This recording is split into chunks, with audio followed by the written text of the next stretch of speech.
ఏదో టెన్షన్ పడుతున్నట్టున్నావు. ఏమైంది కాశీ? అదే మన పర్సనల్ వీడియో తీసినాడు దొరికిండు మేడం. ఏంటి? మన పర్సనల్ వీడియో తీసినాడు దొరికిందా? ఏడువాడు? తీసుకొచ్చినావా? ఎక్కడున్నాడు? ఎక్కడున్నాడు? అని తీసుకొచ్చే ముందు నీకు విషయం తెలవాలి మేడం. నాకు విషయం తెలవాలా? ఏంటది? చెప్తా మేడం, చెప్తా.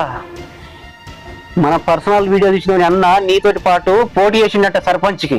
వాడు ఓడిపోయి అవమానం తట్టుకోలేక చనిపోయిండు. కానీ వాని తమ్ముడు ఊరుకుంటాడా? ఆడు ఊకోడు.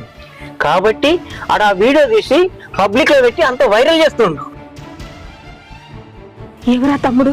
దానికోసం ఇదంతా ఎందుకు చేస్తున్నాడు? ఎందుకు చేస్తుండంటే వాళ్ళన్న ఎట్లా అవమానంతో చచ్చిపోయిండో అదే అవమానంతో నువ్వు అలానే నువ్వు చనిపోవాలని చెప్పి చేస్తున్నాడు. ఎవడు వాడు? వాడిని నాకు చూపి. వాడిని అడ్డంగా నరికి నేనే చంపుతా. ఎవడా? నేనే. కాశీ, నువ్వా? అవును, నేనే. నీకు ఇంకో విషయం చెప్పనా? అసలు చచ్చిపోయింది ఎవడనుకుంటున్నావే?